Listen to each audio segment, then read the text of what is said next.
let's get into it.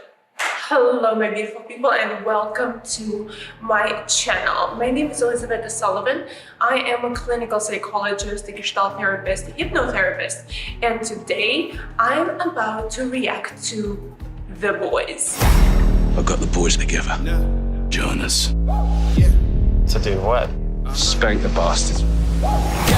First of all, I'm a big fan of the show. I absolutely love the show. Even though I'm a fan, sometimes a little bit, of superheroes, I love Marvel, and I might record a separate video regarding the topic of why a psychologist loves Marvel. What is so fascinating about that universe is for me.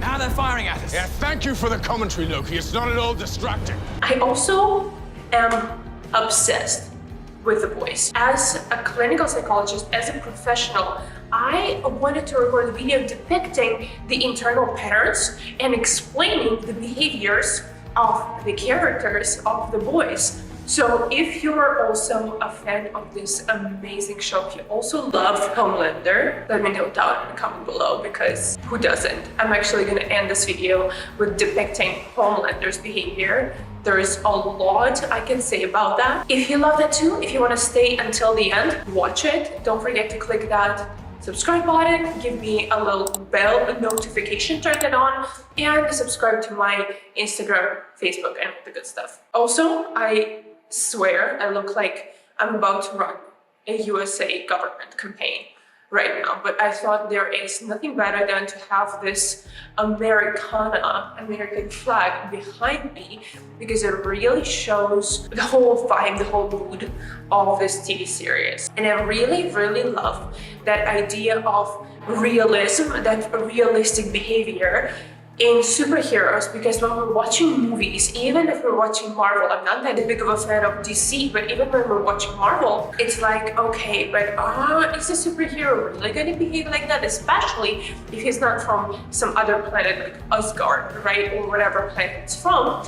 If the person was born and raised as a human being, as a human species on the planet Earth. And in my belief, the show really depicts perfectly of what would happen to most of the people in power, because that's exactly what is happening to most of the characters. Once you achieve that power, once you know that you are not anymore the same species, you're more or less an advanced version of a human being, that separation feeling, that feeling of priority, that feeling of superiority. And I am very excited for everyone to meet the real me. Believe it or not, most of the time it does, because we as humans, as species, we tend to gravitate towards our community. We will find our people everywhere. We think in this very box-like mentality. We will always depict who is from our path and who is not, and kind of gravitate towards the ones who are. I explained it in a separate video, but even when we talk about wars between countries, even when we talk about race, when we're talking about nationality, no matter what, a person will always gravitate towards his own race. So same here, same as what we see with the superheroes. We see that they gravitate towards each other, most of them, because they identify as that. They identify as a separate pact. They identify as a separate species, as a separate group. And that's why they're more likely than not are going to protect them. We also can see that with A-Train. And in the last season, again, I might give some spoilers in this video, so if you haven't watched it, go ahead and watch it. This is an amazing TV series. But we can kind of see with A-Train throughout his entire life, as we're seeing, he would always associate himself more with a superhero, with that superhero community, than with regular people, right? The A-Train! What's up? Wow. All right. Yeah. Hence the lack of care or negligence towards others, because those others, they're not like me. Those others are not my tribe. But once it happens to a group that is closer to him than anyone else, meaning his brother. Shit, Nate, I'm sorry. Shit, Nate. Don't touch me! Don't come back here.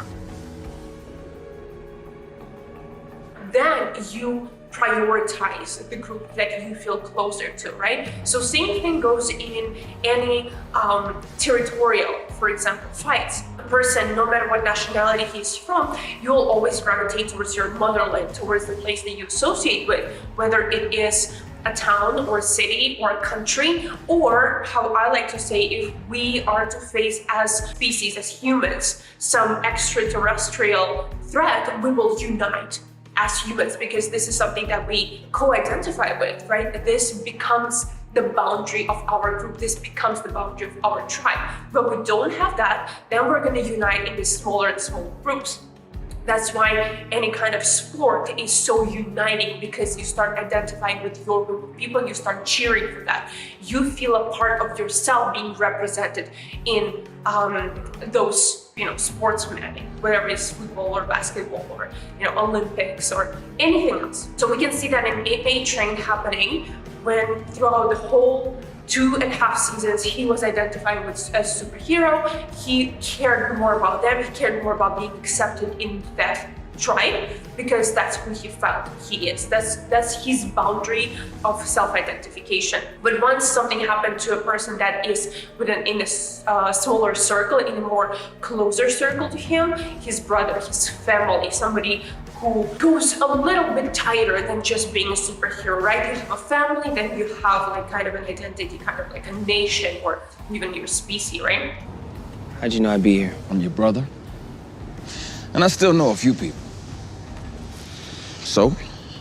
I wanted to start talking about Billy Butcher, one of my favorite character until the last season, to be honest. Again, I am the biggest fan of Homelander, so if Anthony Starr is watching this video, let's discuss, because I am in love with your thought process. I honestly really love the way he depicts the character. Pardon my French, fuck those fuckers. And believe me or not, having an acting background, which I do as well, before I became a therapist and psychologist, being able to represent a negative character in such a beautiful way takes much more effort to represent a positive character, because you have to believe everything that person, the character is going through, right? Whenever you're playing Hitler, you have to co-identify, and you have to find the motivation, you have to find not the positive sides, but you have to find the why. I'm sorry, are you okay? I'm fine. I'm just having a bad day. You have to find the motivations, you have to find the reasons of that special character and really become one with them and be like, okay, yeah, I understand why he did that. Some people think that it's really hard to understand that character because they say he's unpredictable, but he's really not. And when I was writing this video, one of the things that I wanted to depict the most, well, let's start with his childhood, right? Because most of our behaviors and most of our patterns as grown-ups, as individuals, come from the way we behaved or the behaviors that we saw growing up. So what we know about this guy? We know that he grew up in an abusive family, right? Where is he? Who? Don't fuck me about. Where is he? But we're only shown that his father was really abusive. We only shown that his father was really pushing that boundary very, very hard, which kind of made Billy this closed up, this very tough character, this very unemotional character. What now? You step 1 inch closer, and I'll kill you quicker than that fucking ass cancer. No, but you would. But the part that we don't see is his relationship with mother. From what I believe, his mother was shown once or twice during the season, but there is a big part that is missing. And that is that he is as angry at his mother, or maybe even more than he actually is with his father. And why does that happen? Hello, Mum.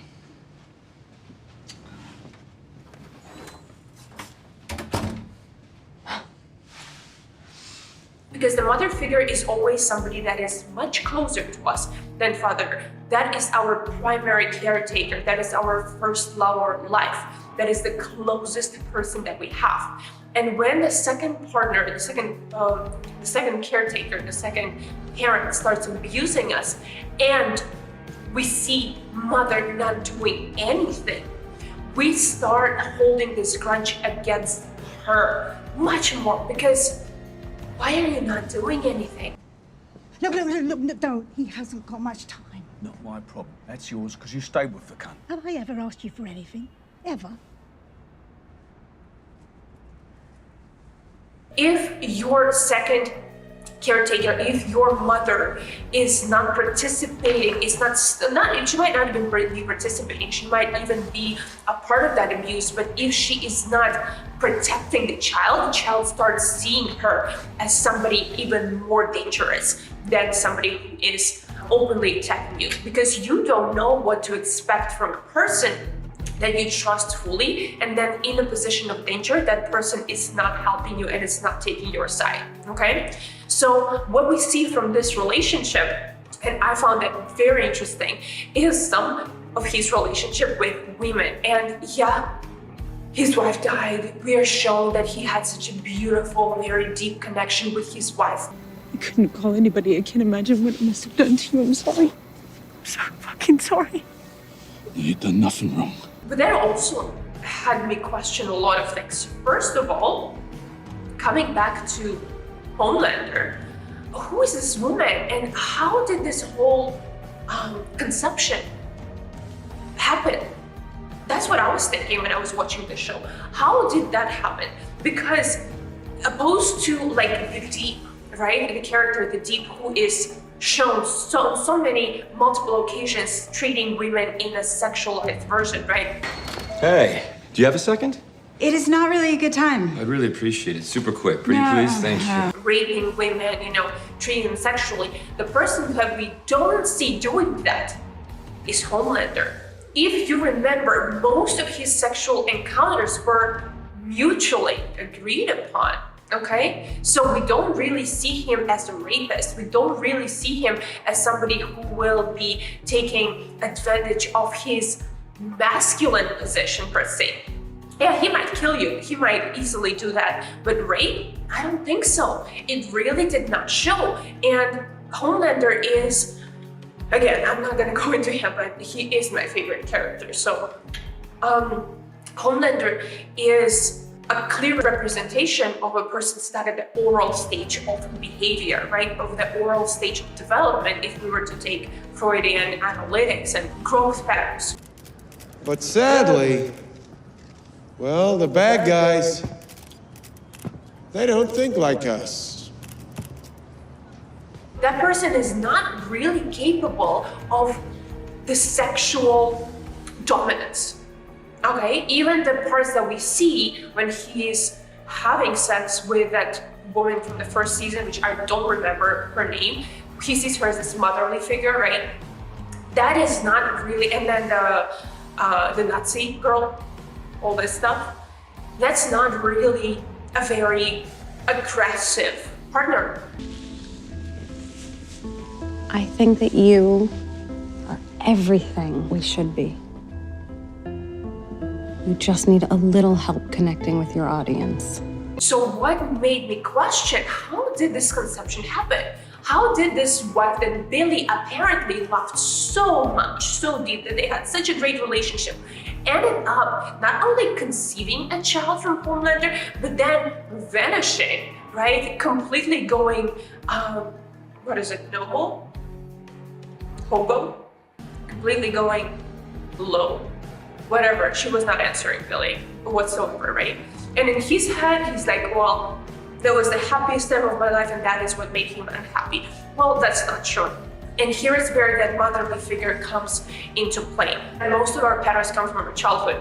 And Billy holds this very deep resentment towards women specifically, because what? Women betray him. Not openly, but they do it behind his back.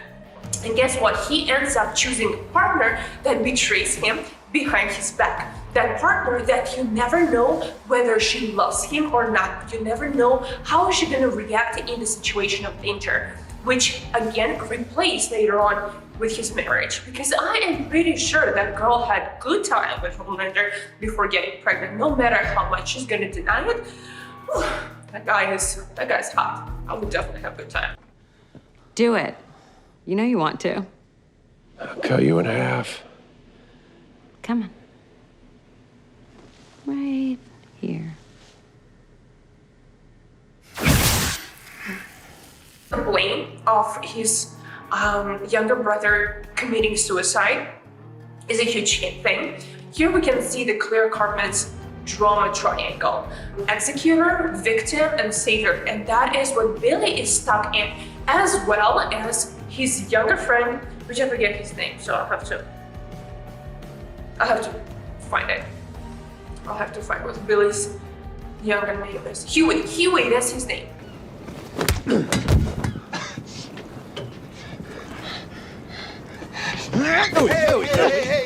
Fucking kill you! So in this drama triangle, a person continuously goes through this circle, being either an executioner, a savior, or a victim.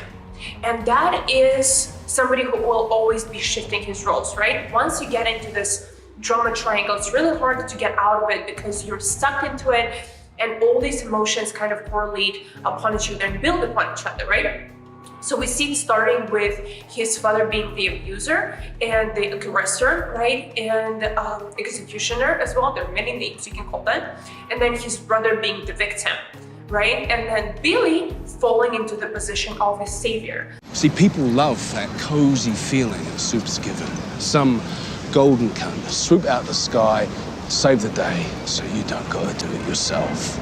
So somebody's being abused, brother in the position of victim. Victim is always blaming somebody else. Victim is always not able to take responsibility for his own life upon himself. And then the savior always tries to save the victim. Okay, so that is how the triangle goes. Once you get into that position of savior, at a certain point you will fall into a position of a victim, because you keep saving somebody, even if it happens only in your head. You're saving somebody until you become a victim and a martyr regarding that topic. You're like, oh, I've been saving you for so long, now I'm the victim, this is what I had to go through, oh my god, poor me. So that is actually what's going on inside his head. And then when that position is being taken, the next one to follow is the aggressor, the executioner, which we clearly see in Billy so often, right? Sorry, did you just call God a C word? Yeah, he's got a hard-on for mass murder and giving kids cancer. And his big old answer to the existential clusterfuck that is humanity is to nail his own bleeding son to a plank. That is a cunt move. Come on, even you got to agree with me. Hey, please. We should lob a fucking nuke at him, get it over and done with. You know what I'm saying? We're sorry, sir. We apologize. I will be so tough. I will treat people the same way I was treated, so I don't fall into that position of victim no more. Okay, so that is what we see. And then Huey, a perfect representation over here as well of the savior and victim and as an executioner, right? Because we see him first being this little scared dog that needs some help, this little, oh my god, I can't do anything, I need this older brother figure, I need somebody to save me from the depression of my life, from this low existence. So not fun. I don't want to be like my father. I just don't want to be like my father. You fuck off. And then you fall into the position of a savior because, oh no, poor Billy, he's so fucked up in his head, I have to go help him. And then falling into the position of executioner as well in his relationship and in his relationship with Starlight.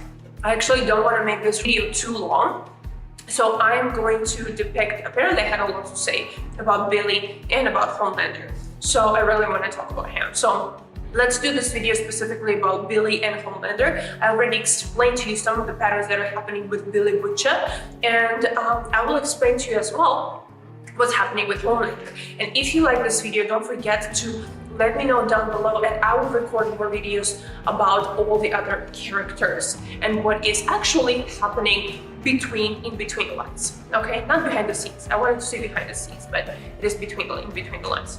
Okay, so let's get to Homelander. This backdrop is very helpful.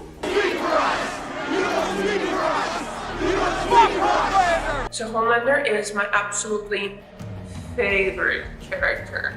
And I really actually first wanted to record this video about him only because Homelander is a perfect depiction of what narcissistic personality is in a good way. Because I'm a narcissist, and narcissistic personality is one of 4 personalities that exist. So it's not that, oh, I'm just gonna look at myself in the mirror, I'm such a narcissistic, be aware of narcissist, etc., etc.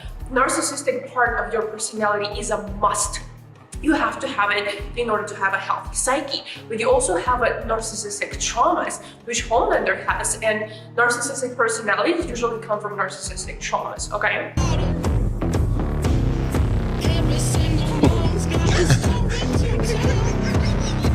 The world will recognize you for the pitiful disappointment you are. And in my opinion, this TV show is a perfect depiction, a perfect explanation of what is actually happening to a person when he receives or before he receives that narcissistic trauma. So what that really is when a person has hard times understanding or self-identifying without the external image, right? Without the external reflection. It's when you're so confused as to who you are. What are you? Who am I? What do I do? How do I understand who I am without seeing myself in the mirror? And here I'm referring to a mirror as this, not a real mirror, but as an analogy of seeing yourself being Homelander. Is it you? As an analogy of seeing yourself in the eyes of the people around you, of society, right? And here you can see it because it is so heightened. Homelander is the guy, well, first of all, he doesn't even have a name, which fucking sucks. Imagine growing up, never having a name except for a name that doesn't really, like, growing up, you know this is not a regular name. You're not Sandra or Bob or Josh or Alexis or Elizabeth, you're a Homelander. Because I am the Homelander. You're Homelander. I'm the Homelander. And I can do whatever the fuck I want. And Homelander is nothing else but some kind of product. And you only see yourself as a product. And I was watching this one interview with Anthony Starr, and he was mentioning when he first came into the set of the 3rd season of The Boys, into a new set of Homelander's penthouse. And there are no pictures of Homelander, none. All it had around on the walls, if you have watched the season, you probably remember that. We're gonna add some videos over here. But all you can see is this American memorabilia. You see American flags, you see pictures from American wars, you see pictures that like this Americana thing, American dream, etc., and nothing of yourself, right? And that is a perfect definition or explanation of what Homelander is actually going through. This is when you have never been told, or you never were able to figure out who you are as an individual. And if that individual even exists, you don't know that, because all you saw growing up is this name that supposedly you're called, like a dog, like a product that everybody else is using, and everybody else is telling you what that product is, right? Or what that product is supposed to be.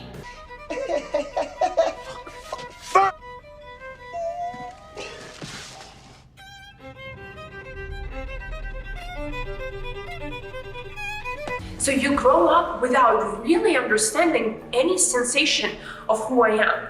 And this is when we also see his tendency for milk. And I know this is a big thing, but I was surprised he actually did it without understanding the deeper concern, or the deeper understanding, the deeper realization of why Homelander is so excited about the milk. He's lost his fucking mind. Because this is what happens in the first stage of development, the oral stage of development. When a kid is born, and his first self-identification actually happens at this oral stage, right? This is the breastfeeding stage. This is when you start to explore the boundaries of the external world and the boundaries of yourself through mother's milk. I know you know that reference, not the black guy, not our favorite mother's milk and them, but actual mother's milk. Because here you can see that, or you can understand, you start understanding that there is something in the external environment that exists that is able to satisfy your need upon your request, right? You start crying and then you're being fed. You start feeling the physical boundaries because you're being touched. This is how baby realizes where he is as opposed to where the external surrounding is. Because when the baby is just born, he doesn't know the difference between himself and his mother, and he doesn't know the difference between the external surrounding and his own himself. Because everything, he feels like everything is he, right? There are no boundaries. So this oral stage of development is this first stage of development where we tend to create this habit, and a lot of our addictions come from this stage as well. This is smoking, this is drinking, this is sucking, this is sex addictions, this is drug addictions, is when we want to eat. This is food addiction, right? When we want to eat something, when we want to put it into our mouth because it calms us down, because we still remember that pattern of like, well, here is when I can actually feel that my needs are being met. This is where I'm actually feeling safe. This is where I'm actually feeling centered, different, identified, right?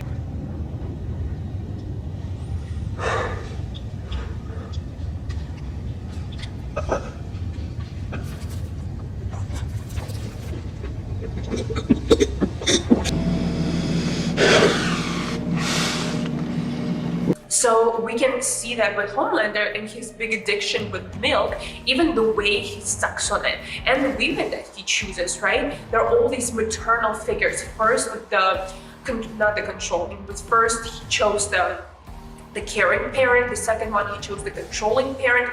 Both of his relationships that we saw on screen are these two opposite sides of the parental archetype. Man who fell for the wrong woman. Fell for the wrong woman, but out of crisis comes change. But we can see that very clearly, and that's where that milk obsession comes into play. And we can see with Homelander, his main problem, this narcissistic trauma that shows as, I really don't know who I am. What are my needs and what are Vaught's needs? What do I want and what does Vaught want, right? And you care so much about what other people think, because this is the only way you can actually feel something about yourself or think something about yourself, right? Come on. Tell me the real reason. I want to hear you say it. Say it! I want them to love me. Yahtzee! And we can see that he wants this affection, he wants the power, not even the power, he doesn't want to be the top of God, he wants to be loved, he wants to be accepted. Because if you are accepted and loved, then you feel that you're worthy. Even though he's the strongest person in that universe, and the sexiest person in that universe, he doesn't know that until somebody tells him that. That's why I had a lot of questions about his child. That mother of his child, they definitely had something going on.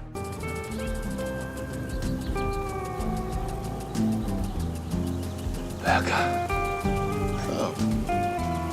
Mommy didn't tell you. Well.